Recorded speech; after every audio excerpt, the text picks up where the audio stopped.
I'm Chloe, 34 years old, living in Denver, and working as a financial director for a tech company last weekend. I flew to San Diego to attend my younger brother, Ryan's wedding. It was a stunning outdoor ceremony by the beach filled with laughter. I covered most of the expenses because my parents are retired, and Ryan and his new wife had just finished paying off their student loans. I didn't hesitate after all. It's family right the next morning as my boyfriend Jake and I were checking out of the hotel to fly back to Denver. I opened my banking app to pay for the room. What I saw made me freeze. "What is it?" Jake asked, noticing my hands shaking as I held the phone. "Marcus." I swallowed hard. "My account. 13,000 is gone." He immediately grabbed the phone and checked. "Are you sure just last week you told me you had over 20 grand? Exactly 21. Now it's only 8. Marcus scrolled through the transaction history, and my chest tightened as the screen filled with names. 4,000 to Ashley Moore, my sister. 5,000 to a Brandon Moore. 4,000 to Linda Carter. My mother, all transactions were made at 10:47 p.m. Last night, I stood frozen. That was when I was taking a shower after the wedding. Someone had used my phone. Marcus looked up, his eyes serious. "We need to call the bank right now." I nodded blankly as we rode the elevator down. I felt like my whole body was on fire, not from anger, but heartbreak. I'd always helped my family, never asked for a dime back. And now they did this just as we reached the lobby. My phone rang. It was my mom. I answered, trying to keep my voice calm. "Mom, I need to ask something." 3 large sums were transferred out of my account last night. "Do you know anything about that?" There was silence for a few seconds. Then she chuckled, like I'd asked her about the weather. "Oh, that I thought you'd notice sooner. Honestly, it was less than I expected." I was stunned. "Mom, what are you saying?" Rachel said. "It was wasteful. Leaving that much in your account. So we split it up. Consider it a wedding gift for Ryan." My jaw dropped. My eyes blurred. Not from tears, but from shock, Marcus stepped closer and I put the call on speaker. "Mum, that's theft." My voice cracked. "Don't be so dramatic, Chloe. We're family. You're single. You have a good salary. You should help out. What are you going to hoard your money and live alone forever?" Marcus grabbed the phone. "Hello, Mom. I am Chloe's boyfriend. What you just admitted to is a criminal act." "Taking money from someone's account without permission is illegal," she responded coldly. "Are you a lawyer? Or just someone who likes meddling in other people's families?" I snatched the phone back. Mom, who took my phone to transfer the money, Rachel. She said your password was too easy to guess. Then she hung up. I stood there for a moment. Marcus took my hand and squeezed it tightly.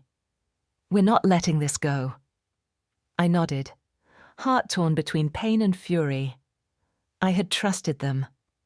I called them family. But what I got wasn't love. It was betrayal. I don't even remember how we got to my parents' house. Everything was a blur except for Jake's voice, beside me, steady and resolute. "We need to talk to them in person." The 2-story house in the San Diego suburbs looked familiar, but felt painfully distant. The door opened before I could ring the bell. "Rachel?" My sister stood there with a half smile. "Oh, Chloe, you came back." I walked straight in without a word in the living room. Mom was sorting through Ryan's wedding photos. Kevin. Ashley's husband had his feet on the table sipping coffee. "We need to talk," I said, cutting to the point. Mom looked up, her face calm and detached. "About the money." "Yes," I replied, eyes scanning the room. "I want to know why you, Ashley and Brandon, thought you had the right to take money from my bank account." Rachel shrugged. "You should have picked a better password than your old cat's name." "It was too easy." Kevin laughed. "I even told Ashley not to do it, But she said you wouldn't care. My fists clenched, heat spreading through my chest. I wouldn't care you took 30,000. That's not spare change. Think about it. Mum set the album down and stood up slowly. Zoe, don't blow this out of proportion. It was just a gift for Ryan. I thought it made sense. You're single, earning 6 figures. Ryan, starting married life with debt. Families help each other. Helping means I agree to it. This was stealing. I tried to keep my voice steady. Why didn't anyone ask me? Rachel dropped into a chair. Because you'd say no. You always act generous, but you never really give. We're tired of begging, though you stole my phone while I was in the shower and sent the money yourselves. I turned to Jake, trying to keep calm. Kevin shook his head, smirking. You should be grateful. They only took that much. You still have 8 grand left. I looked at Mum. You knew, didn't you? She nodded without shame. I even suggested it. Kevin needed car repairs. Rachel has Madison's school fees, and I used my part for medication. I don't see why you're so upset. Marcus stepped in his hand on my back. Because it's wrong. And Chloe has every right to be upset. No one has the right to touch her money without asking. Rachel scoffed. You again, don't you? Lawyers have bigger things to worry about than a few $1,000s in a family. I turned to her, my voice now frighteningly calm. Don't justify it being family. Doesn't mean you get to cross the line. You didn't just take money. You took my trust. The room fell silent. Only the ticking clock broke the tension. Mom finally spoke. You're talking to your mother and sister like we're strangers. I looked her in the eye because that's exactly how it feels. Kevin stood, arms crossed. So what? Now, you going to sue us, take the whole family to court? I want you to understand this isn't the first time I pulled out a stack of papers. Over the past three years, I've given over 20,000 for everyone's requests. Never once was it paid back. And I never complained because I thought I was being a daughter, a sister family. But as of today, that ends. Rachel jumped to her feet. You won't dare do anything, Chloe. You don't want to break this family apart. I smirked. I'm not breaking anything. This family already did that on its own. I turned toward the door. Every step felt heavy. But I knew, this time, there was no turning back. Not when they treated my sacrifices as expected. Not when they saw me as someone who existed only to carry their burdens. Marcus opened the car door, and as I slid in, he said gently, You just did something most people never have the courage to do, and you're not alone. I used to think I was lucky I had a stable job, a good income, no marriage or children to tie me down. I was free to live as I pleased, and help my family without much worry. But when I returned from San Diego that day, I sat in my Denver apartment and opened every email, every message, every bank statement, and the picture became clear. A picture I never wanted to see. Saturday afternoon. I pulled out all my financial records from the past 3 years. I printed monthly statements, marking in red every transfer to family members. Each one came with a new excuse, a soft plea, and a dose of guilt. If I ever hesitated, Olivia's tuition is due. Can you lend me $2,000? I'll pay you back soon. Mum needs to fix the heating.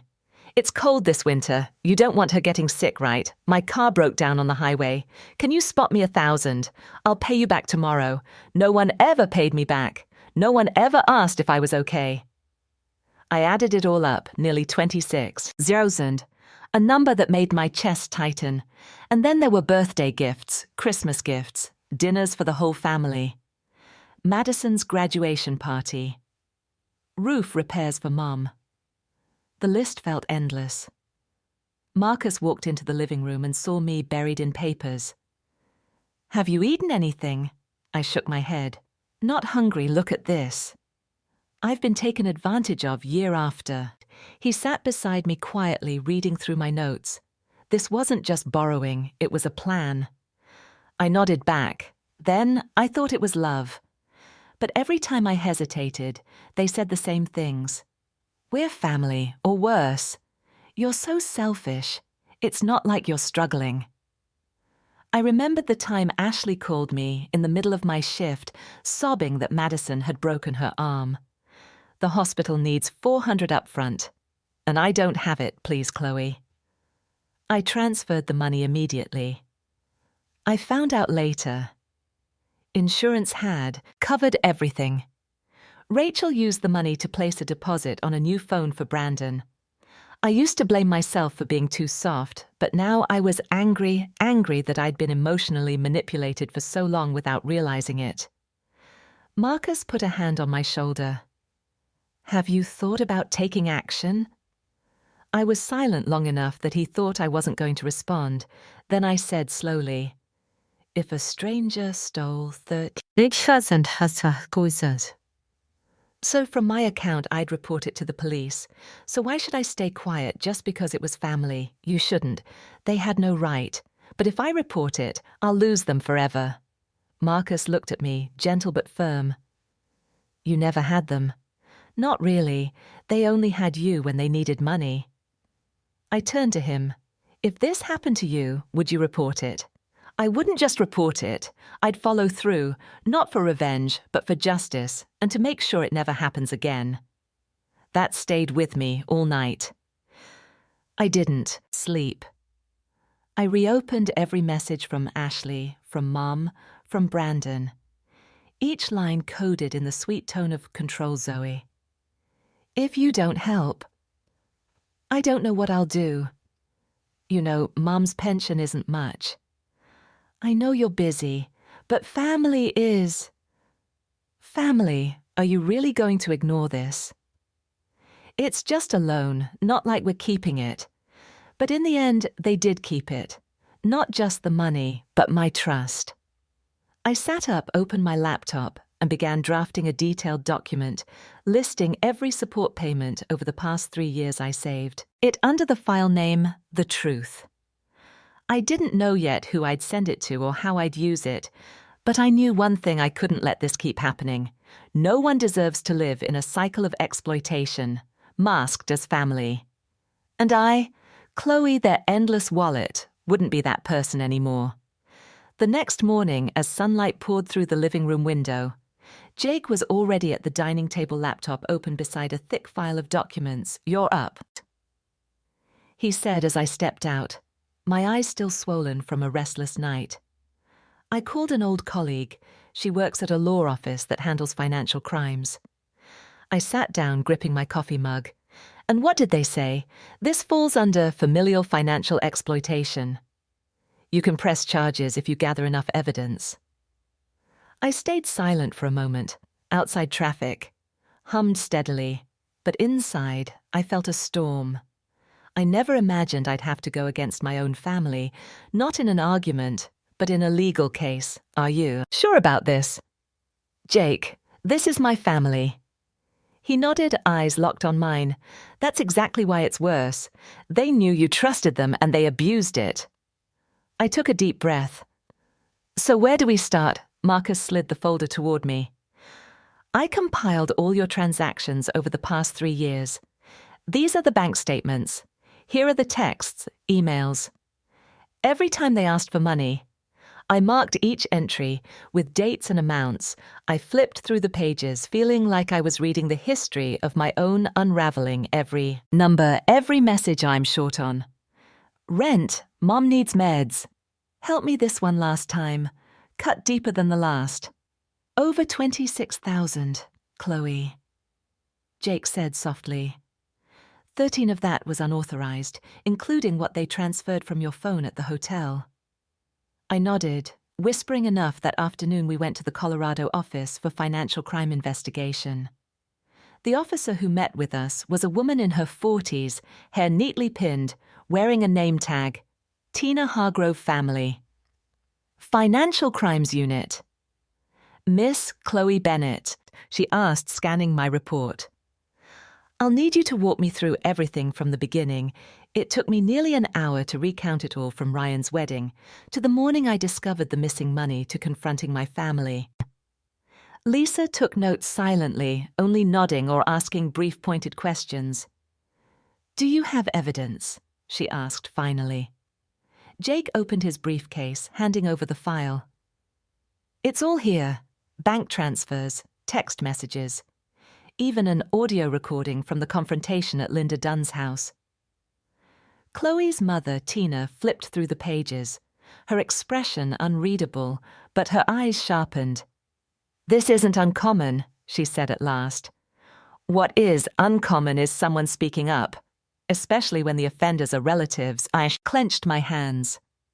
I used to think staying silent would keep the peace. But not this time. I need to protect myself. Tina nodded. We'll start a preliminary investigation. Verifying account activity. Tracking IP addresses from the transfers. Interviewing those involved. If we find enough evidence of unauthorized access and misappropriation, the case will go to the district attorney. I swallowed. Will they be arrested? That depends, Lisa replied. If intent is proven, they'll have to repay the funds at the very least, possibly face probation, depending on cooperation.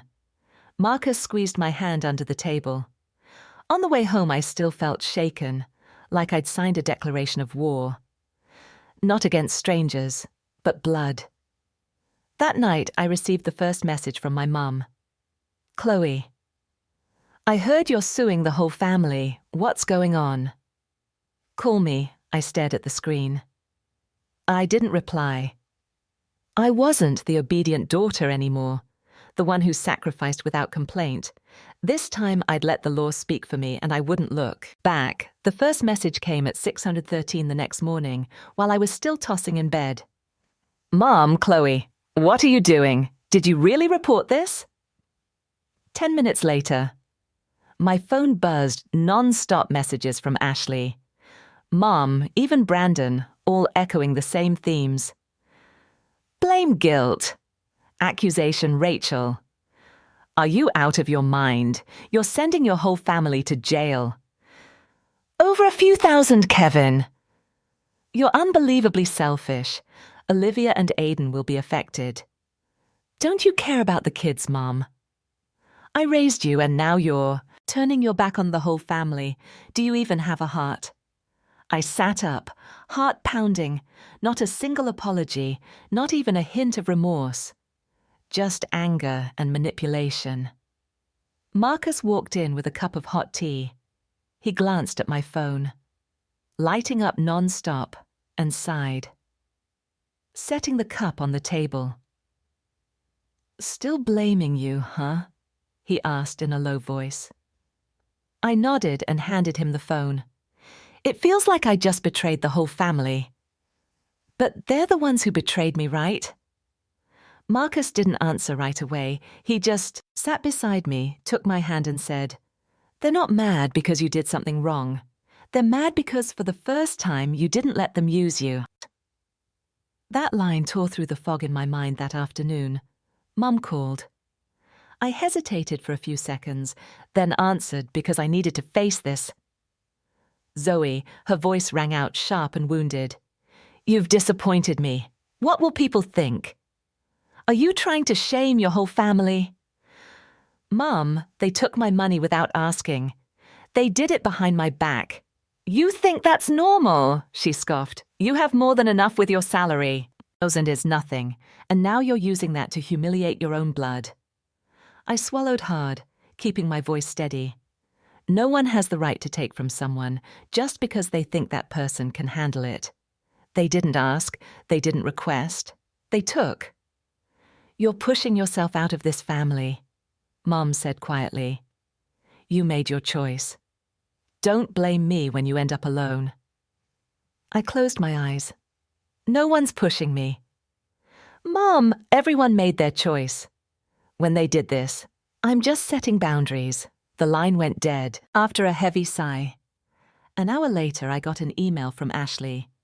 The subject line was in all caps, "You destroyed this family."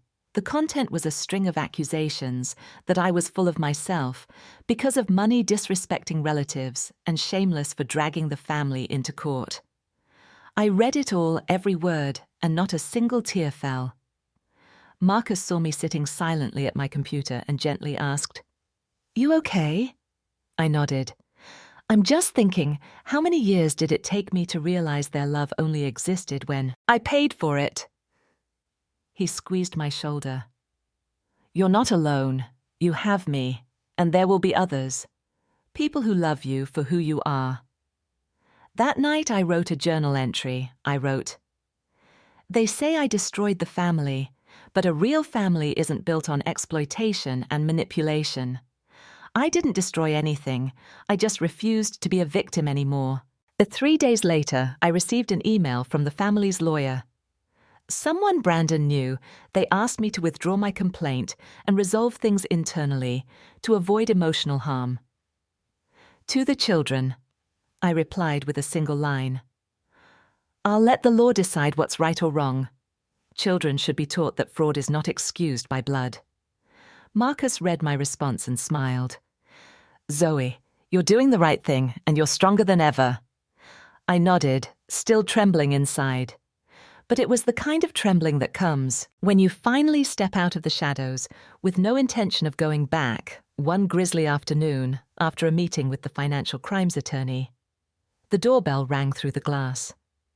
I saw Ryan, my younger brother, standing under the porch roof, hands in his jacket pockets, eyes fixed on the ground like he was wrestling with himself.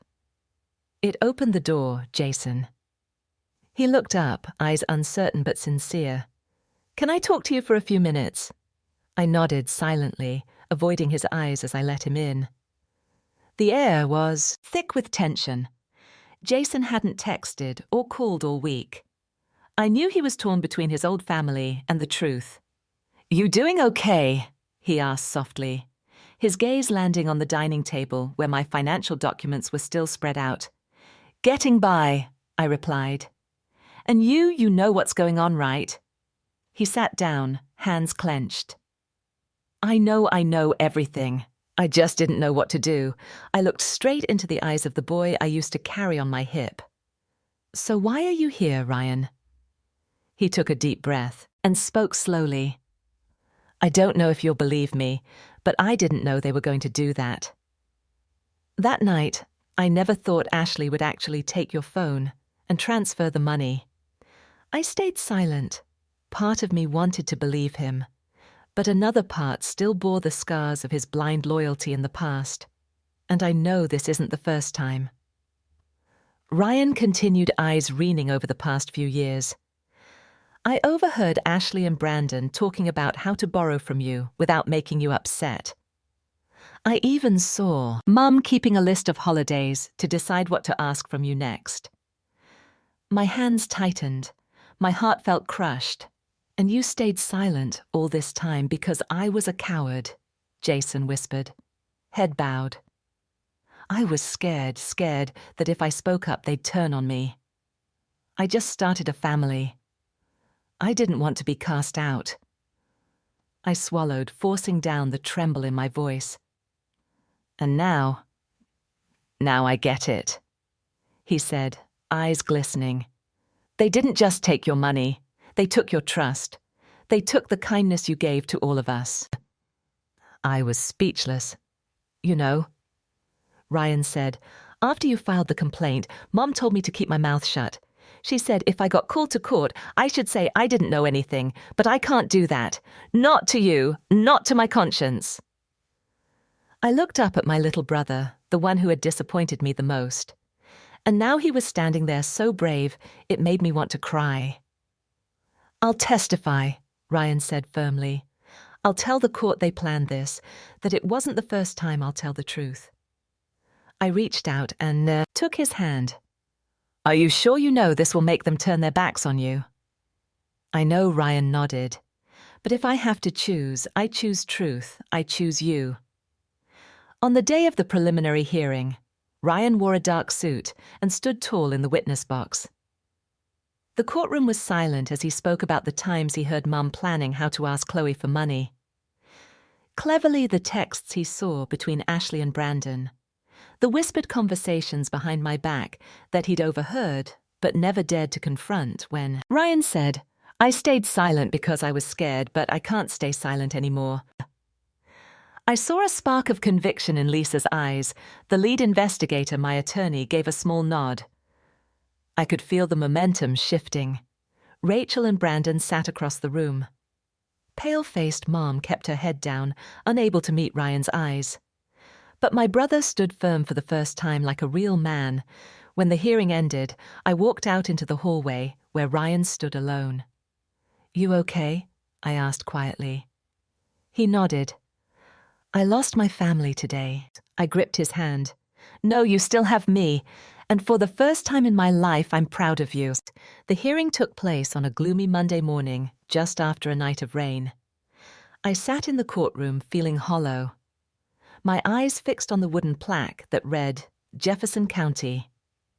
Court, Rachel and Brandon sat only a few steps away, but they felt like they belonged to a different world, distant, cold, and calculated.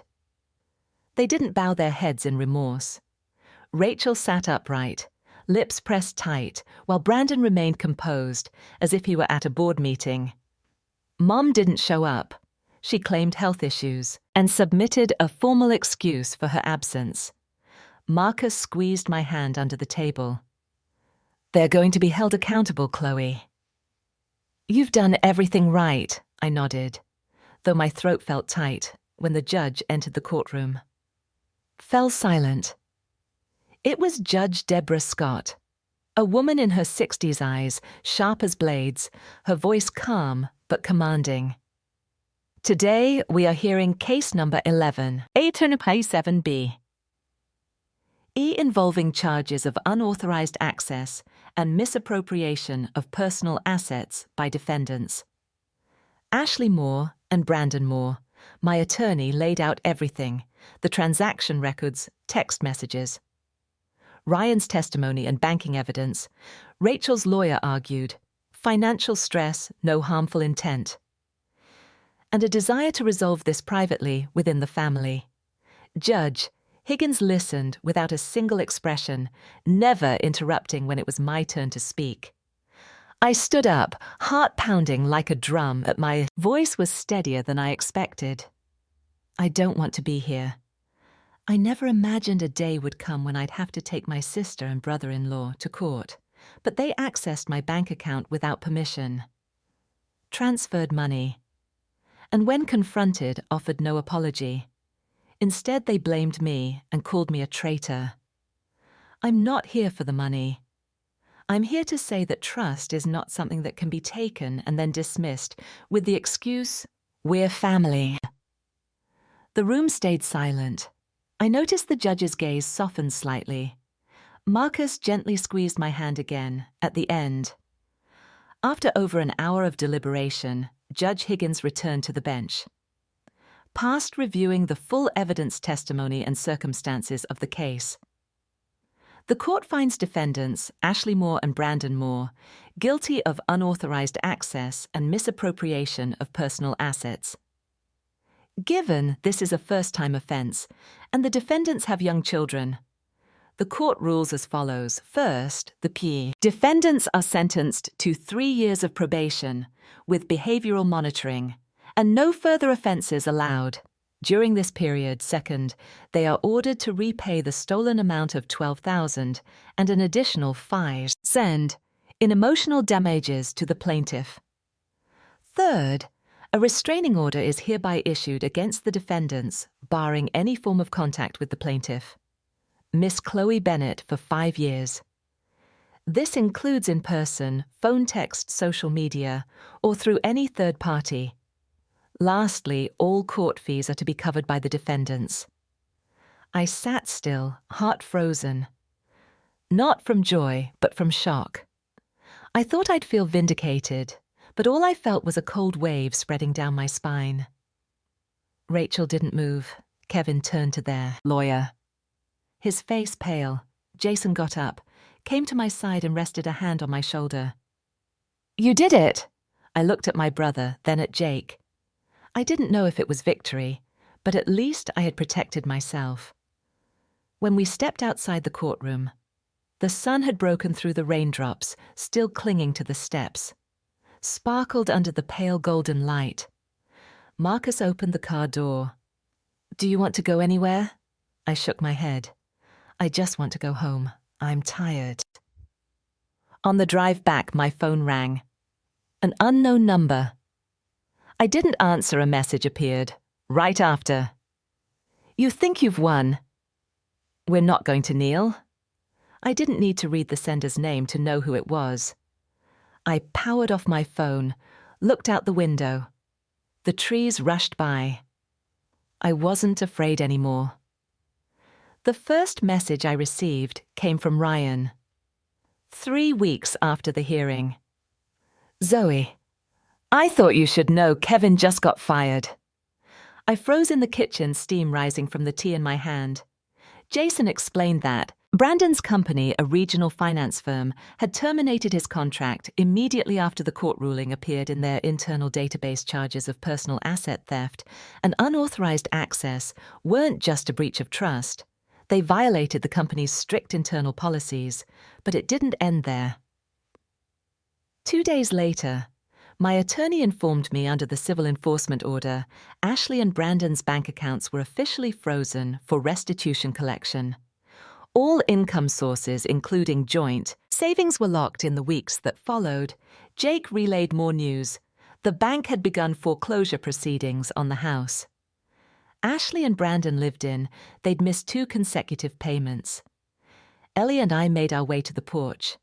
I read the message, feeling oddly calm. No satisfaction, no pain. Just a clear understanding. Every action has its price. One October afternoon, I ran into a former employee at a furniture store, someone who had worked with Ashley on a volunteer project. She leaned in and said, quietly, almost apologetically, "Rachel, she looks different now, gaunt, always irritable. I heard she's selling stuff online from home." They had to cancel their high-speed internet, switch to a budget plan. I just gave a faint smile. The woman stared at me a moment, then whispered, "Maybe this is the first time she's ever had to face the consequences of her own actions." Even as the updates kept coming. Frozen accounts, house up for sale. Brandon blacklisted from hiring. I no longer felt guilty. For years, I had lived torn between helping and enduring. I used to think sacrifice was a duty and family. But now I understood no one has the right to call exploitation an act of love. I began carving out time for myself. I took pottery classes on Saturdays, morning yoga in the park. I started journaling again each day. I felt lighter. Marcus was always there. He never pushed me to forgive, but he was the first to teach me the difference between kindness and surrender. One evening while we were cooking together, my phone rang again. "Unknown number," I answered. A familiar voice came through. "Zoe, I didn't respond right away. Can you do something to help Ashley and the kids? The house is about to be taken." Kevin lost his job. Rachel's barely holding on. I was silent for a while. "You're calling to ask for money." "No, I just thought maybe you could help your sister through this." "After all, your sisters." I closed my eyes. Part of me was still that little girl, longing for unconditional love from my mother. Or then I was also the she. "Zoe, I am now Mom. If you want to help them, then teach them to take responsibility. Teach them not to treat people like personal banks. Don't call it help when it's rooted in deceit and manipulation." She didn't say a word. After a moment, she hung up. "No thank you, no regret." I set my phone down on the table and looked at Jake. I just turned my mother down. "No, you just chose yourself." He replied at night as I stepped out onto the balcony. The autumn breeze brushed gently against my cheek. I whispered to myself, life isn't always easy, but at least this time I chose right. Nearly a month after the trial, I received an ivory envelope with no return address, just my name handwritten in neat cursive. Zoe Green inside was a handwritten note. Thank you for having the courage to say no. Your story and the local news gave me the strength to cut ties with my own sister, who's treated me like a walking ATM. You didn't just protect yourself, you helped people like me wake up. I sat there rereading that line again and again. Later that afternoon, 2 more emails came in a Facebook message and a voicemail from a woman named Patricia. She shared that her own daughter had drained her financially for nearly 30 years. She ended the call with, "Your story helped me realize I'm not crazy, just someone who loved too hard in the wrong way." I held my phone as tears welled up, not from sadness, but because for the first time in my life I realized what I did wasn't just about defense. It was about empowerment. One evening after work, while I was watering plants on the balcony, Jake came out holding 2 glasses of red wine. Without saying a word, he placed a navy velvet box in my hand. I stared at him. Stunned, Marcus. I thought I'd wait a few more months, but then I realized, if there's someone I want to wake up beside every day, someone to walk through every storm with, it's you. I opened the box. Inside was a simple platinum ring with a small stone that sparkled like morning dew. My heart clenched, not because of its value, but because of its meaning. Zoe grinned. He looked straight into my eyes. "Will you marry me?" I nodded, unable to speak. Every wound, every scar, all melted away in that moment. Marcus's family welcomed me as if I had always been one of them. His mother Susan sent me her cherished pumpkin pie recipe with a note. "I hope my new daughter loves this as much as we do." His sister dragged me to try on wedding dresses, asking about everything from my dream bouquet to my favorite neckline. I used to fear that joining a new family meant losing myself again, but this time it was different. I didn't have to perform. I didn't have to carry the weight. One Saturday morning while making coffee, I opened my inbox and saw a familiar subject line. "Family isn't a free pass to exploit." "You hits 1 million," reads the article I had posted on AHA's mental health forum. Based on my own journey, had gone viral. The comments section was flooded with gratitude. Confessions and questions won. Comments stood out. "Thank you, Chloe, because of you." I finally said no for the first time in my life. I stared at the screen, biting my lip. What used to be my deepest pain was now someone else's strength. Marcus walked in, wrapped his arms around me from behind. "You know," he said, "I always believed you wouldn't just survive. You'd help others rise too." I turned to him and smiled softly. "Not just because of me, because of you too." On a spring afternoon under blooming cherry blossoms by Seward Lake, Jake and I stood beneath a canopy of pale pink petals and became husband and wife. There weren't many guests, just those who stayed beside me through my darkest days. Jason gave the speech. My brother's voice trembled as he said, "I once stayed silent because I feared losing my family, but my sister taught me that real family never makes you feel afraid. They make you feel like yourself." I held Jake's hand, tears brimming since the day my parents disowned me. I'd thought I'd lost all familial ties, but that day, surrounded by people who smiled for me, I realized I hadn't lost anything. I had just found my real home. That morning, I stood by the living room window, a warm cup of tea in hand, watching sunlight filter through the leaves. Outside our porch beside me was our wedding photo. Marcus's smile still as warm as ever, and my own gaze captured something I once thought I'd never find. Again, peace. I used to believe that family was absolute, a place where love was unconditional, a bond that couldn't be broken. But the truth is, not everyone born under the same roof deserves a permanent place in your life. It took me years to understand. Blood doesn't excuse betrayal. I've been called cold, selfish, ungrateful. I've been downed by my own mother. I've sat alone in my apartment at night, asking myself if I was wrong to draw the line even with those closest to me. But after everything, I realized this setting boundaries isn't rejecting family, it's protecting what's left of your trust. My family used to make me feel small, indebted and worthless if I didn't mean sacrifice. They used the name of love to manipulate me, used familiarity to force my silence. But if family only exists when we submit, then it's not love, it's a chain. And I broke that chain, not through revenge, but through the courage to step into the light. The most incredible thing is when I dared to walk away from those who didn't value me. Life brought me to those who did. Marcus's family showed me that family doesn't require shared blood, just shared hearts. Jason. My brother proved that blood relatives can still choose justice over silence. And Jake, my partner, my teammate, the one who stood by me when the world didn't, is the proof of something. I always longed for a relationship built on respect and trust, not obligation.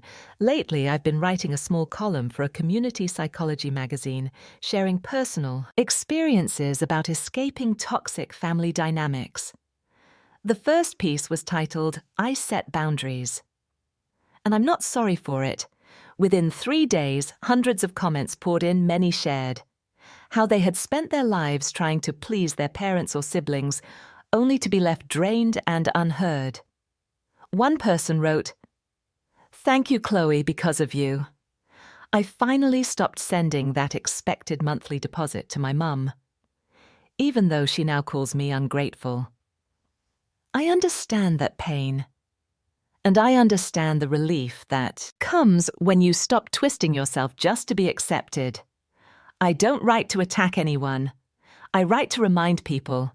Kindness doesn't mean allowing everything, and real love never demands you erase yourself. I used to fear losing my family, but now I know I lost nothing. I simply stopped holding on to relationships that no longer deserved me. I'm no longer the daughter they could guilt into silence. I'm a self-sufficient woman who knows how to love herself and strong enough not to settle for injustice. Even when it wears a familiar face today, when I look back, I feel no regret, no remorse, because I know if I didn't stand up for myself, no one else would have done it for me. And if you're reading this, maybe you've been through something similar. If so, I just want to say one thing. You have the right to say, enough. You have the right to draw a line. And no, you're not selfish, you're brave. Zoe's story is a powerful reminder that no one has the right to use family as an excuse for wrongdoing. Blood ties should never be a cover for control exploitation or silent suffering. Setting boundaries even with family isn't betrayal. It's a declaration of self-worth and courage. Zoe didn't lose her family. She simply let go of what no longer served her and began building something better through her strength and grace. What do you think about Chloe's decision? Was she too firm or just doing what was necessary to protect herself? Share your thoughts below, and don't forget to follow the channel for more heartfelt family stories.